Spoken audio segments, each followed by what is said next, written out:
Kingdom movie చూసి వచ్చా ఇప్పుడే. మూవీ ఎలా ఉందంటే అంటే చాలా బోర్ కొట్టింది. గౌతమ్ తిన్ననూరి నుంచి ఇదైతే నేను అస్సలు ఎక్స్పెక్ట్ చేయలే. నాకు మళ్ళీ రావా జెర్సీ అంటే చాలా ఇష్టం మాట. వాటిల్లో పెద్ద స్టోరీస్ ఏమి ఉండవు. మామూలుగా చెప్పాలంటే చాలా సింపుల్ స్టోరీసే 2 కూడా. కానీ దాంట్లో ప్రజెంటేషన్ చాలా బాగుంటుంది. మనం కూడా క్యారెక్టర్స్తో పాటు ఆ ఎమోషన్ని ఫీల్ అవుతాం. ఈ మూవీలో మిస్ అయింది అదే. అన్నా అంటేనే అంటాడు. నాకేం అనిపించలేదు మాట అది. దాన్ని సరిగ్గా చూపించలేకపోయాడు. ఆ ఎమోషన్‌ని మన మీద ఫోర్స్‌గా రుద్దడానికి ట్రై చేస్తారు. అన్న అన్న వీడికి ఒక్కడికే అన్న ఉన్నాడని చెప్పి. 'హృదయం లోపల' సాంగు లేపేశారు సినిమాలో. లేదది. అనిరుద్ బీజీఎమ్స్ మాట. ఫస్ట్ పార్ట్ ఆఫ్ ది మూవీలో బీజీఎమ్స్ బాగున్నాయి.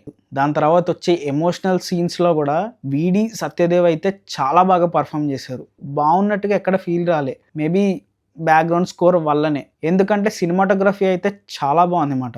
క్లైమాక్స్ అనేది చాలా రష్ అయిపోయిందన్నమాట. ఆ రష్ అయిపోవడం వల్ల మనం ఎక్కడా ఎమోషన్ అనేది ఫీల్ అవ్వం. పార్ట్ 2 మేనియా ఎప్పుడైతే పోతదో అప్పుడే మనకి సినిమాలనేవి బావుంటాయి. నాకైతే పర్సనల్‌గా నాకది అనిపించిందన్నమాట. ఎందుకంటే మంచి సోల్ అనేది ఉంది. దాన్ని సగం మూవీ వెళ్ళాక చెడగొట్టేశారు మొత్తం అంతా.